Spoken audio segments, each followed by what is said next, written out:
Ópera apresenta Expogestão.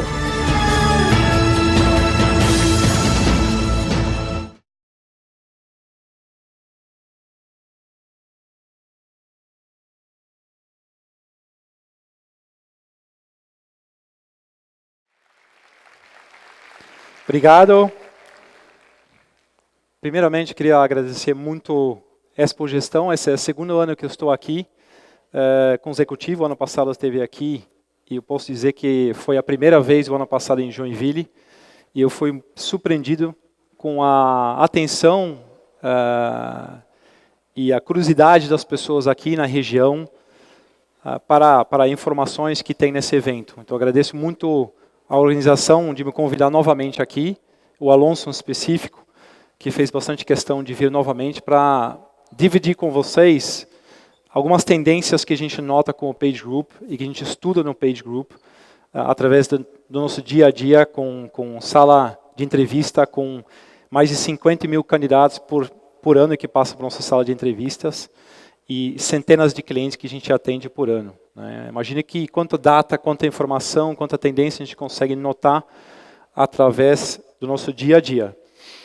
E o nome que foi introduzido para vocês, você já pode ver que o Gijs van Delft não é um nome brasileiro. E minha mãe não pensou muito bem numa carreira internacional, então meu nome Gijs é só falado na Holanda mesmo, não se fala em outro país. Por isso o pessoal me chama de Gil no Brasil, facilita a minha vida aqui. Quando eu cheguei em 2003 no país, o meu chefe, o presidente da América Latina e Middle East and Africa, ele falou: Gijs, bem-vindo ao Brasil. Primeira coisa que a gente tem que fazer para que você faça o que você tem que fazer aqui, tem que mudar o seu nome. Que não é, eu falei, como assim vai mudar meu nome? Não, Gijs não vai dar certo, ninguém vai retornar sua ligação, não vai escrever um e-mail para você. Eu sugiro que você adota Gil ou Pedro. Pedro não tem muito a ver comigo, fiquei com Gil, pelo menos o inicial G é o mesmo, e fiquei como Gil van Delft. Aí, às vezes fica Gil van, e aí complica mais ainda. Mas está dando certo, eu estou há 15 anos no Brasil, espero que meu português é suficiente para não precisar de tradutor. E eu trouxe esse assunto, o profissional do amanhã, para vocês que o futuro do trabalho, o profissional do amanhã, o que está mudando com digitalização no mercado de trabalho, é um assunto muito falado na mídia hoje. Qualquer revista, qualquer site de internet, Facebook, LinkedIn, a gente se fala sobre esse assunto. E por que fala tanto desse assunto? Porque a tecnologia hoje realmente está numa velocidade muito, muito forte, muito acelerada, que impacta não somente os nossos empregos, a estrutura organizacional das empresas e do país, mas também impacta a formação dos talentos, como as pessoas nas faculdades, nas escolas se formam com tanta informação disponível. Então, só alguns fatos rapidamente, assim, os baby boomers na Europa, que nasceram depois da Segunda Guerra Mundial, em 40 anos de carreira, trocaram em média 11 vezes de empresa durante toda a carreira. Como foi falado pelo Ricardo anteriormente já, os jovens hoje, não somente em Silicon Valley, mas globalmente e no Brasil também, estão trocando a mais rápido que cada 2 anos de emprego. Isso impacta muito as empresas que não se adaptaram para esse tipo de vida.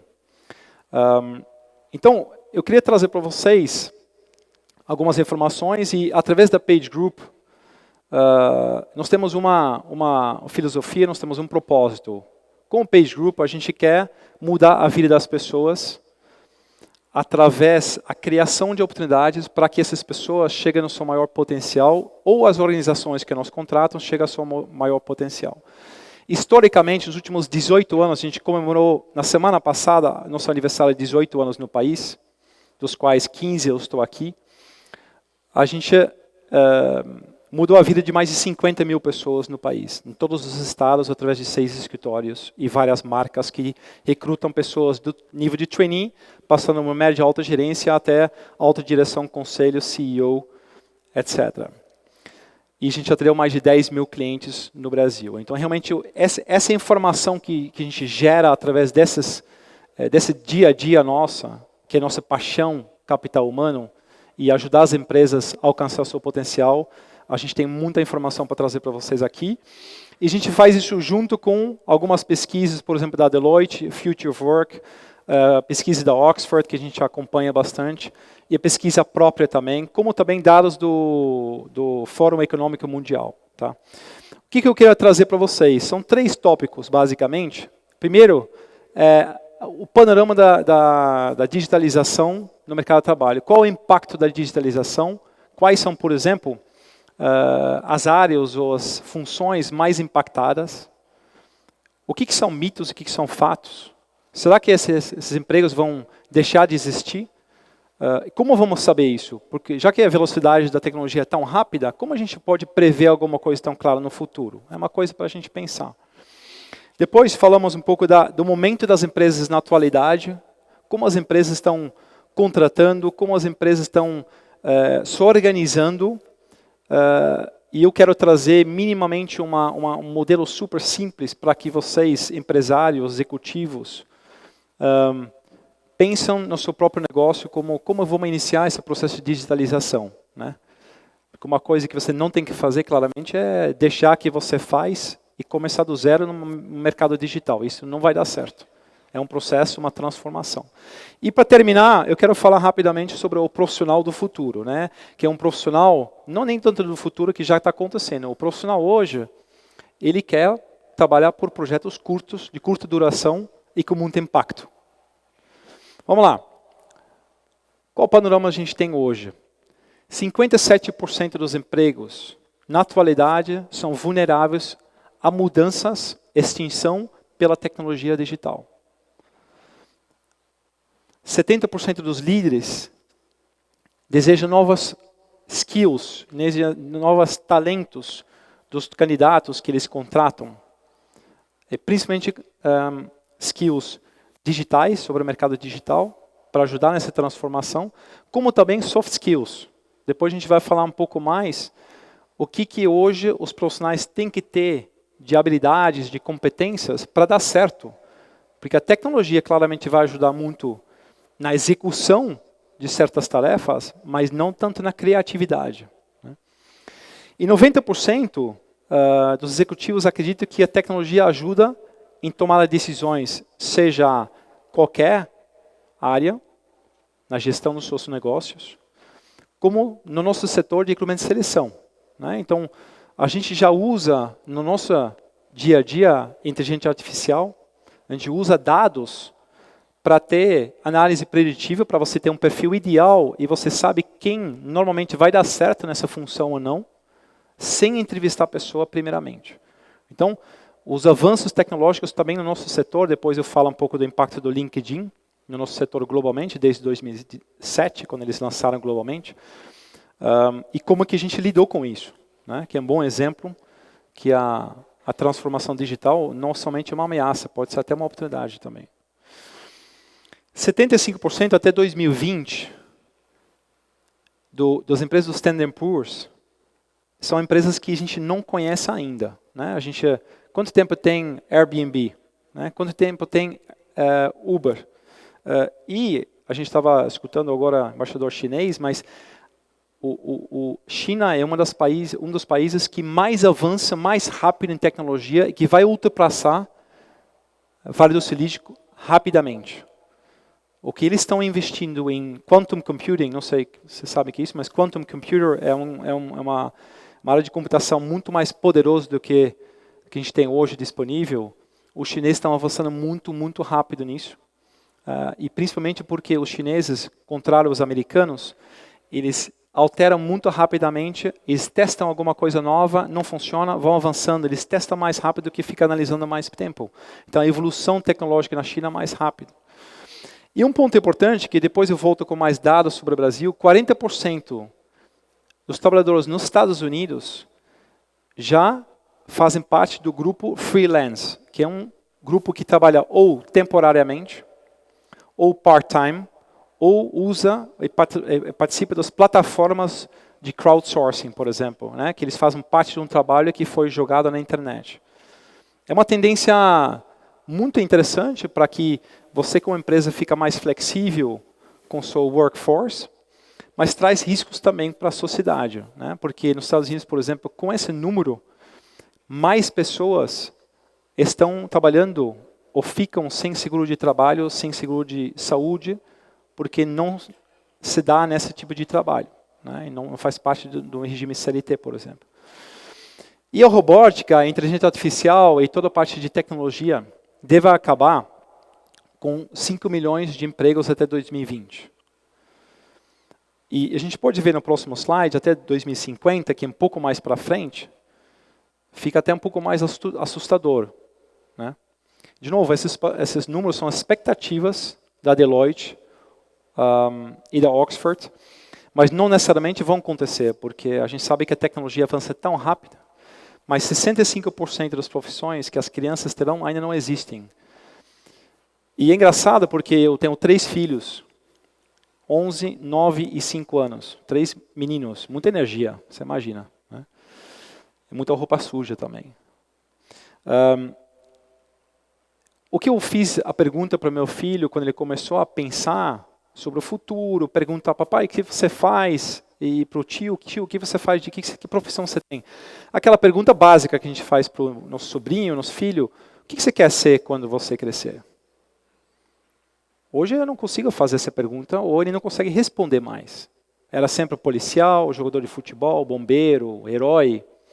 Hoje a gente não sabe que nossos filhos vão ser, porque a tecnologia está avançando tão rápido. E até 2050, 800 milhões de empregos vão deixar de existir. É 47% das vagas que existem no mundo, no nível... como se chama isso em português, formal. Isso dá um susto, né? Assusta um pouco. Como assim? E eu leio isso em todas as revistas. Agora, vamos olhar um pouco para trás. A automatização, industrialização, a vinda de internet nos anos 70, 80, ele acabou com o mundo, ele acabou com os empregos, ou ele criou mais empregos? Então, claramente, com essas novidades tecnológicas, globalização, internet, tecnologia, robótica, realidade virtual, tudo que você pode ler hoje nas novidades, ele vai acabar com certos empregos, sim, ou ele vai pelo menos modificar ou alterar. Mas, no total, historicamente, a economia do mundo cresceu, o número de vagas cresceu com todas as alterações tecnológicas que a gente já teve no mundo. E pelo estudo da Oxford University, nesse momento de digitalização que a gente está passando agora, para cada vaga extinta, 2 novas vão ser criadas. Então, o mito que o desemprego vai aumentar, a insegurança vai aumentar, eu não acredito nisso. Nós sentimos já na Page uma demanda extraordinária para profissões digitais, para pessoas que conseguem até liderar a transformação digital nas empresas, que são profissões que a gente não tinha lá atrás, sem falar das cargos mais técnicas de tecnologia. Bem, quais são as profissões que são previstas, e não se assustam, que estão feitos para desaparecer? Eu vou passar por 3 aqui. Piloto de avião. Eu tenho medo de voar. Eu voo bastante, mas eu tenho medo de voar. Você tem que confiar naquela pessoa a saber voar e saber lidar com situações atípicas que podem acontecer. Claramente, essa é uma profissão que vai mudar, né? Mas eu li isso num relatório, num estudo, e eu tive sorte de estar num jantar 3 semanas atrás com um piloto de avião de uma companhia brasileira, e eu questionei ele, o que ele achava disso. Ele falou, Raiz, ou Gil, ele falou, já é assim. Hoje, ele comentou que o avião que decola 300 metros do chão, piloto automático. Até 300 metros, até pousar, piloto automático. Então, estamos muito avançados já nisso. Jornalista, eu acredito que tem bastante jornalista aqui, pelo menos no evento. O que é uma profissão que está mudando rapidamente, com Twitter, com Google, com as filmagens via celular que circulam rapidamente antes de qualquer jornalista escrever alguma reportagem, matéria. Né? Corretor de imóveis. Já está claro, eu vou depois entrar mais em detalhe nessa mudança de cenário desse setor, que claramente está mudando rapidamente. Mas também, ao mesmo tempo, tem profissões em alta. Por exemplo, fazendeiro urbano. Alguém sabe quem é um fazendeiro urbano? Eles estão criando tecnologias para criar alimentos orgânicos num espaço muito pequeno, através de lâmpadas LED, tecnologia, etc. Pega, por exemplo, o design de realidade virtual, né? Para educação, para profissões de manufatura, para atletas, para médicos. Essa tecnologia vai criar muita oportunidade no mercado. E desenvolvedores, claramente, em todas as áreas tem bastante demanda. Nas áreas e setores que vão estar em baixa, pela expectativa, são principalmente profissões, áreas, setores que têm um trabalho muito forte e repetitivo. Né? Tem um trabalho que é alta demanda, volume, mas mais repetitivo, que claramente, futuramente, um software, competição, automatização vai impactar. Construção, área jurídica, por exemplo. Não toda a área jurídica, porque tem um lado consultivo de advisory, mas tem uma grande parte do lado jurídico que é volumoso, que é repetição. Jurisprudência, dá para criar isso com dados. Né? Dá para realmente tirar muito peso dessa área jurídica. Setores em alta, principalmente computação e matemática. Né? Então, uma área que, se você não sabe que seu filho tem que estudar ou deveria estudar, é uma área bastante interessante para qualquer coisa que ele vai fazer no futuro. Né? Porque pensa no raciocínio lógico, pensa em soluções, em problem solving, que vai ser muito necessário no futuro. E uma das coisas interessantes é que a área de marketing. Né? A área de marketing, ele basicamente já passou por uma transição radical para o lado digital. Né? Só para você saber, a gente fazia posições de marketing que era muito forte alguns anos atrás, não faz mais de 3, 4 anos, que o nosso cliente pedia uma pessoa forte em publicidade, em propaganda, em branding, pouco em produto, merchandising. Hoje, o nosso cliente pede para o profissional de marketing ter uma formação em exatas, engenheiros, pessoal do ITA. Porque cada vez mais o marketing digital ele tem dados disponíveis, ele tem performance métricas da sua ação disponíveis. Então, cada vez mais uma pessoa de performance, e não somente de propaganda, de publicidade, de anúncios, de offline. E, pela primeira vez, os nossos clientes comentam com a gente que o orçamento em marketing online está ultrapassando o orçamento do marketing offline nas empresas. Então, está mudando radicalmente. E educação. Educação é uma área que, se você tiver dinheiro para investir, investe em empresas de educação, de learning. Educação e learning, não todas as empresas, mas empresas que olham bem para frente, o que é o futuro do trabalho vai precisar. Learning é o principal ponto para você se preparar para o mercado do futuro. Está o tempo inteiro atualizado com tendências e com novas práticas. Setor imobiliário, um case. Né? Todo mundo lembra quando a gente procurava um apartamento para comprar, para alugar, a gente ia para os jornais sábado e domingo, caderno de imóveis, olhava as fotos, coloridos, e a gente ia atrás. Hoje, corretor de imóvel vai deixar de existir, ou já passou. A gente tem hoje com virtual reality, a gente consegue andar pelo apartamento. Com fotos 360, você consegue ter uma visualização de qualquer canto do apartamento. Né? A gente tem hoje sites ou aplicativos que monitoram o nosso behavior, nosso hábito na internet e sabe minimamente o que a gente vai gostar, que tipo de bairro, que tipo de apartamento, né, que tipo de estilo a gente tem pelos nossos gastos, pelo nosso interesse. Então, claramente é um setor que está já em grande transformação, mas para a qual a gente está recrutando bastante funções novas e não mais corretor de imóveis. E as empresas nesse momento, o que as empresas hoje estão pedindo para a gente, para a Page, né?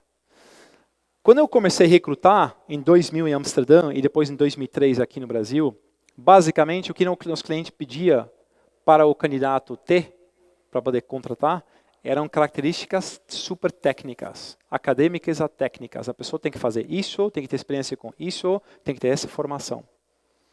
Ao longo do tempo, 2008, 2009, 2010, começamos a ter um pouco mais de demanda pelas competências, as habilidades comportamentais dos candidatos, fora a questão técnica, que continua sendo muito importante.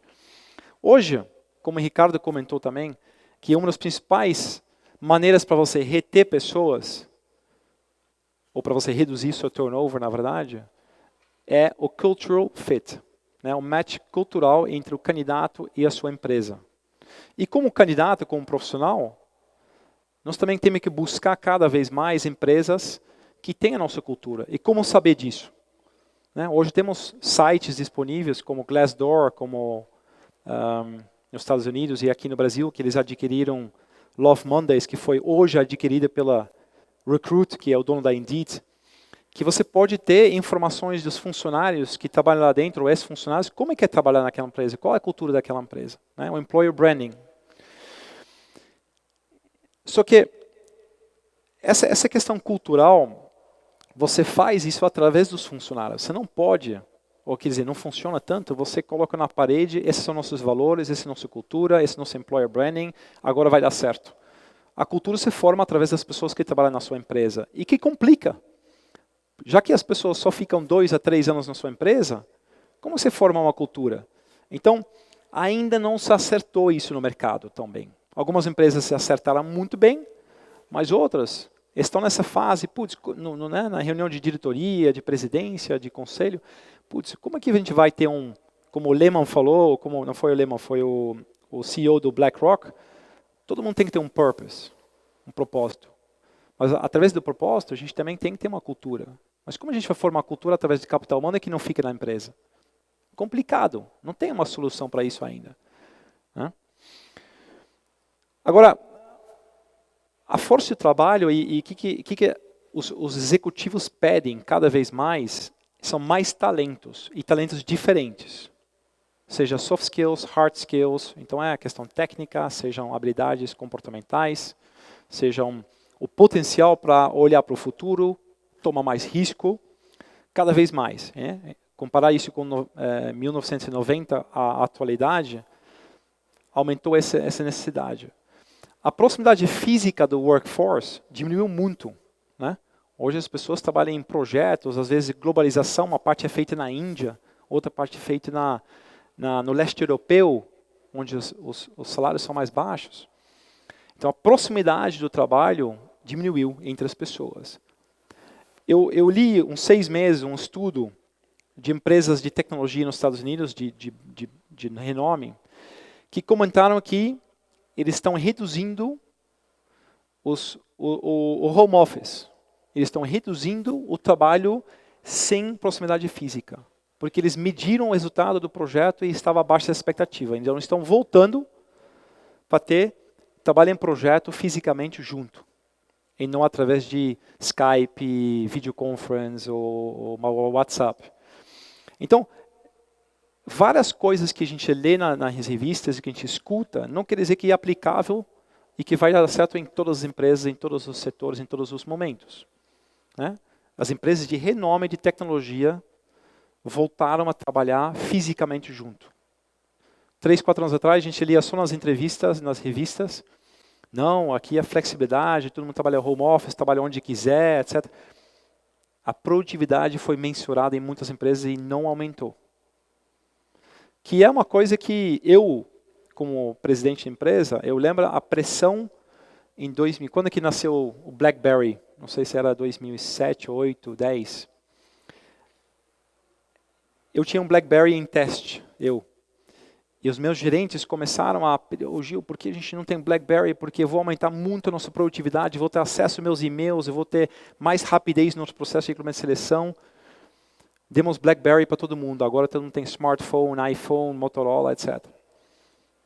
Aumentou a produtividade? Não. Porque a tecnologia também deu acesso a responder quantos e-mails por dia, mensagens de WhatsApp, etc. Então, uma ferramenta tecnológica que tá lá para aumentar a produtividade, na verdade, aumentou o custo da empresa, dá mais acesso a informações, mas a produtividade no final, ele é acabado com todas as mensagens das redes sociais que existem também. Né? Então, existem esses mitos de tecnologia vai aumentar drasticamente a produtividade. Vários estudos mostram que mensuraram e ficou igual. Então, uma coisa para se preocupar como empresário, CEO, do que a gente vai investir, é realmente mensurar se isso está valendo a pena. E nível de automação, claramente, ele vai aumentar muito em todos os negócios. Né? A gente viu com o Ricardo um slide muito similar com a organização de uma empresa, era vertical, vai ser mais horizontal. Né? As empresas que mais vão dar certo no futuro são aquelas empresas que conseguem usar o melhor mix em usar profissionais CLT, fixos, permanentes na sua empresa. É importante para manter o histórico. Eles formam a cultura da sua empresa. Com pessoas que vão trabalhar part-time ou em projetos de curta duração, que são especialistas em uma certa área que você vai precisar por 6 meses ou 9 meses. Para fazer aquele projeto. Na Europa, eu trabalhei há vários anos em interim management. E a gente falava para os candidatos que iam para um projeto específico, ou para o cliente que contratava essa pessoa, o nosso interim manager, você só precisa avisar 3 coisas. O que ele tem que fazer, onde é o banheiro e onde tem o café. O resto, segunda-feira, ele começa a trabalhar. Está começando no Brasil. Eu vou trazer alguns dados da Page, que a gente está começando a trabalhar bastante nessa área temporária, os projetos de curta duração em todos os níveis. E inteligência artificial, tecnologia. Então, você tem que começar a pensar como é que em meu negócio, minha organização, eu consigo usar o melhor mix desse workforce, seja tecnológico, inteligência artificial, temporários, freelance, plataformas, e seus trabalhadores permanentes que formam primeiramente sua cultura. Né? E uma das coisas que eu faço muito também, além da Page, eu sou um pequeno investidor em empresas de tecnologia, por hobby e interesse, e quero ficar atualizado, principalmente na área de RH. Advisor investidor. Eu aprendo muito desses jovens. E eu aprendo com eles, eles estão nascendo em empresas digitais. Eu, na Page, também estou passando por uma transformação digital que é doloroso. É difícil. Onde vamos investir? Qual tecnologia vai dar certo? Né? Porque o Google Glass, por exemplo, que era todo mundo vai revolucionar o mundo. Quem tem um Google Glass aqui no público? Duvido que tem mais de 10 pessoas. Né? Então, o que eu aprendi, o que eu gostei de sugerir para vocês que têm empresas, empresas familiares, ou são diretores executivos, ou gerentes, e vocês estão sendo pressionados para fazer uma transformação digital na sua empresa, no seu setor, na sua área. Primeira coisa, é muito legal fazer estudo qual área vai ser a área certa para começar um projeto de inovação e de digitalização. Não faz isso no core business. Você pode matar o seu negócio, o seu cash flow, que vai pagar esse investimento. Pega um setor e pega um equipe pequeno de pessoas que se interessem por isso, voluntariamente, para fazer eles estudarem, fazer um projeto pequeno. Quando isso dá certo, você começa a colocar isso dentro do seu core business aos poucos. Você pode fazer vários projetos depois. Quando der certo, põe no seu core business. Ou monta um business separado. Não desmonta seu core business por causa de uma digitalização imediatamente porque está na moda. Você vai acabar com a sua empresa e com o market share que você tem construído ao longo dos últimos anos. E, quando der certo, acelera. Então, uma das coisas que a gente fala nos startups, e a gente vê isso acontecer, principalmente nas empresas tradicionais que estão passando por uma digitalização, think big, como o Lehman falou, sonha grande, atua pequenininha, inicia num departamento, numa área específica. Quando der certo, escala rápido. Porque a concorrência também vai fazer isso. Então, acertou, escala rápido. Mas não começa a desmontar seu core business. Isso, eu queria trazer como eu falei, esse exemplo do meu próprio setor. Em 2007, nasceu o LinkedIn nos Estados Unidos. Em 2011, 12, eu tive em Londres, que a gente chama de empresa de capital aberto, em Londres, e eu tive uma reunião com analistas, investidores, etc. Eu recebi muitas perguntas, eu e todo o nosso management e nosso CEO lá, dos analistas do mercado financeiro. Gil, agora vai acabar, né? Vocês vão fechar aos poucos, porque LinkedIn vai tomar o mercado.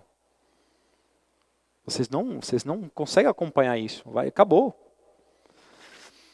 O que nós fizemos com o management da Page é sentar naquele momento já como podemos olhar e enxergar uma inovação tecnológica no nosso setor, não como uma ameaça, não como uma forma destrutiva, mas como a gente pode criar uma parceria estratégica, uma aliança, que a gente se aproveita dessa tecnologia. É que fizemos. Nós formamos uma estratégia global e uma parceria global com o LinkedIn, e nos últimos anos a gente cresceu mais de 100%. E que foi impulsionada muito pela ferramenta LinkedIn também. Né? Então, é um exemplo que algumas empresas e colegas nossos, naquela época, desistiram do nosso mercado por causa disso. Então, eu vejo com bons olhos exemplos como essa, e tem vários exemplos, que você pode adotar uma ameaça, transformar isso na sua cabeça numa oportunidade. Né? Então, é muito importante que você olhe para o seu negócio e você pensa mesmo. Antes de você tomar decisões, você, com conselheiros, com amigos, como que a gente pode adotar qualquer mudança tecnológica numa estratégia nova para a sua empresa. Para finalizar, queria comentar algumas coisas sobre o profissional do futuro, da atualidade, que cada vez mais vai trabalhar em projetos de curta duração. Né? Nos Estados Unidos, a gente chama de gig economy, né? Gig workforce, que são small gigs, small projects, que você executa. Né? Pessoas que não têm um laço, CLT, nada, né? Eles trabalham por projeto. Nós temos um negócio na Page que chama Page Interim, onde a gente, em 2008, começamos a trabalhar com temporadas de terceiros no Brasil, que é uma área bem nova naquela época. E a gente tinha muita pergunta do cliente, muitas protecionismo, muito medo de ter ações trabalhistas, etc. Mas hoje, já representa 20% do nosso negócio no Brasil. Né? E depois eu vou mostrar em outros países mais 40%. E, claramente, esse novo, os millennials, esse novo workforce, ele alimenta isso também. Né? As áreas que a gente mais contratou ano passado foi a área de auditoria, tecnologia, jurídico, engenharia e financeiro, que tem todas as áreas de finanças, contas a pagar, receber, etc. Nessas áreas, essas pessoas trabalharam por dois motivos. Um, projetos de curta duração, que não necessitam uma pessoa CLT para trabalhar lá por anos. Então, é um projeto de curta duração, início e fim. Então, a gente contratava pessoas que têm experiência nessa área específica. E, às vezes, pessoas com mais idade também, que são muito experientes, que estavam no mercado por causa de cortes, por causa da crise financeira e econômica no Brasil. E a segunda razão foi tem algumas áreas de sazonalidades nas empresas, seja preparação de auditoria, implementação de certas coisas. Em varejo, por exemplo, tem sazonalidade de Natal, Dia das Mães. Na área financeira, você tem vários picos durante o ano de contas a pagar e receber. Contas a receber no final do ano para reduzir o seu DSO na sua empresa. Contratar 3, 4 pessoas que vão fazer cobrança, por exemplo. A idade média desse público que a gente contratava, a média é de 32 anos. Então, realmente são posições mais operacionais por enquanto, mas a gente está contratando cada vez mais pessoas também no nível médio e alta gerência que vão fazer, por exemplo, a integração de 2 empresas pós-fusão. Ou a integração de 2 sistemas pós-fusão. Né? Ou vão fechar uma empresa. Uma empresa que está começando a fechar as portas, que ninguém vai ficar, todo mundo sai correndo. Alguém tem que fechar a contabilidade, a parte tributária. Né? E essas pessoas, a gente fez uma pesquisa com muitos candidatos no ano passado, pelas perspectivas que esses candidatos buscam, que eles querem. 58% buscam conhecimentos diversos. 70% quer mais flexibilidade e dinamismo. Por isso, projetos de curta duração. 73% gostam de desafios. Desafio de projetos, de alguma coisa nova para estudar, alguma coisa nova para aprender. Não gosta de rotina. Né? Os millennials não gostam de rotina. Que é muito bom, porque você, como empresa, tem projetos de curta duração. Pensa diferente só. E 61%, eles afirmam ter alta capacidade de adaptação, que é aquele ponto do café, do banheiro e o que você tem que fazer. A pessoa se adapta muito rapidamente, hoje, a um novo ambiente. Né? Não todo mundo, mas tem as pessoas para fazer isso. Globalmente, principalmente na Europa, você tem leis trabalhistas mais flexíveis em alguns países, onde mais 40% da nossa receita vem de parte temporária, projetos de curta duração, e às vezes curta duração na Europa permite, a lei trabalhista permite ser 1 semana, 1 mês, por exemplo.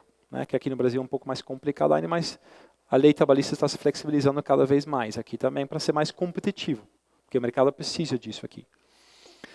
Mas na Itália e na França, esse número ele é causado pelas leis trabalhistas muito inflexíveis. É muito difícil para mandar a gente embora na Itália, por exemplo. Né? É muito caro. Então, as empresas buscam para ter sazonalidade, para ter mais flexibilidade com conjuntura econômica, para você trabalhar mais com temporários do que com pessoas permanentes. A gente contratou ano passado mais de 800 pessoas, 52% para projetos de 6 a 9 meses. Né? E esse número está aumentando rapidamente. Agora, o cenário global de temporários, ele está evoluindo muito rápido. Né? A gente pode ver aqui os dados da Europa, em 95, 11,5% do workforce trabalhava temporariamente, e hoje estamos mais ou menos em 24%.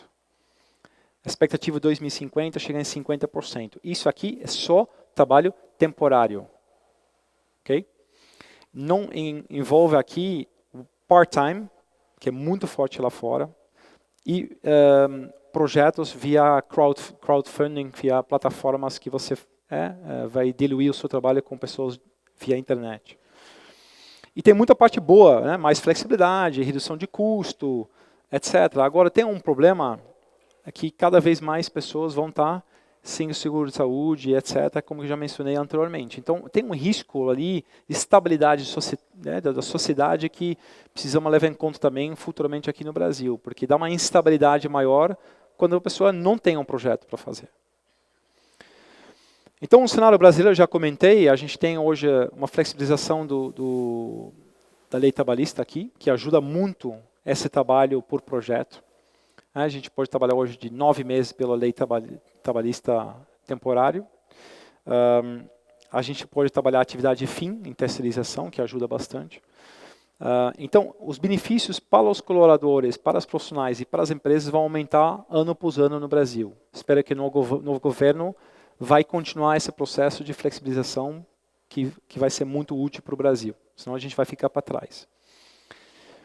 Trouxe aqui rapidamente 2 exemplos de pessoas que a gente colocou no mercado, e o depoimento delas foi justamente isso. Eu adoro trabalhar por curta duração, por projetos específicos, porque eu aprendo mais, eu posso causar impacto mais rápido nas empresas. Eu fui contratada para fazer uma coisa e finalizar isso de A a Z, e não ter muito burocracia de falta de tomar a decisão num projeto. Busco desafios, eu tenho mais aprendizado, lidar com outras pessoas. Então, realmente, os profissionais cada vez mais buscam esse tipo de trabalho pelo menos que a gente está vendo no mercado. Agora,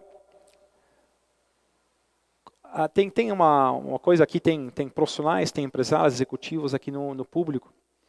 Quais são os soft skills, né? Como você vai se preparar com esse momento de digitalização, transformação? Como você vai se preparar como profissional? Né? Tem um impacto muito forte em que educação, que curso que você vai fazer. Como que eu vou organizar minha vida trabalhando part-time com meus filhos? Como que eu vou usar meu free time para viajar mais? Tem umas escolhas muito importantes para você fazer antes de você escolher esse tipo de caminho. Né? Você tem reservas para fazer isso. Né? Segundo impacto da digitalização para as organizações, né? A estrutura, quem você contrata, como você vai se organizar, para você formar uma cultura através de pessoas que não ficam tanto tempo na empresa. Então, o impacto da digitalização é para você na física, pessoalmente, 2 para as organizações e 3 para a sociedade, muito forte. Então, tem muitas incertezas ainda que existem para vocês, para a sociedade, para a política, para todos nós, porque a gente não sabe como vai ser o futuro. Né? Por isso, a gente tem uma dificuldade enorme na Page, e não tem ainda tecnologia para isso, para você analisar qual é o potencial de um candidato para o futuro, para um certo projeto. É muito difícil, porque você não sabe que projeto vai ser. Então a gente briga, com um bom sentido da palavra, bastante com o cliente, quando o cliente fala, eu preciso esse perfil. Então você busca esse perfil, Gil. Eu preciso de job description é essa. E eu pergunto, essa job description para hoje? Ou é o mesmo job description da pessoa que saiu? Ou é a pessoa que você vai precisar daqui 2 anos? Aí não vem resposta. Então, antes de você formatar um job description, quando alguém sai da empresa ou quando você cria uma nova vaga, pensa muito bem o que você precisa hoje, daqui 6 meses, daqui 2 anos. Ok? E eu queria finalizar justamente deixar esse tipo de reflexão com vocês. Né? O futuro, cada um tem um lugar nesse futuro de digitalização.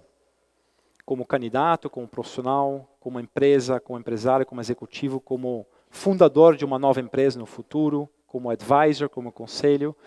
É muito importante você fazer essa reflexão, como você se vê nesse novo mercado. O que você quer ser, o que você quer representar, como você quer agregar valor.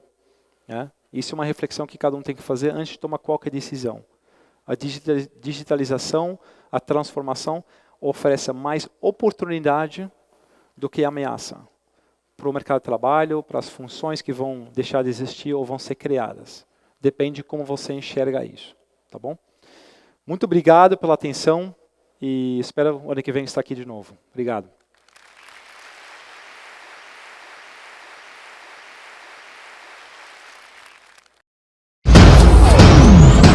Ópera apresenta Expogestão.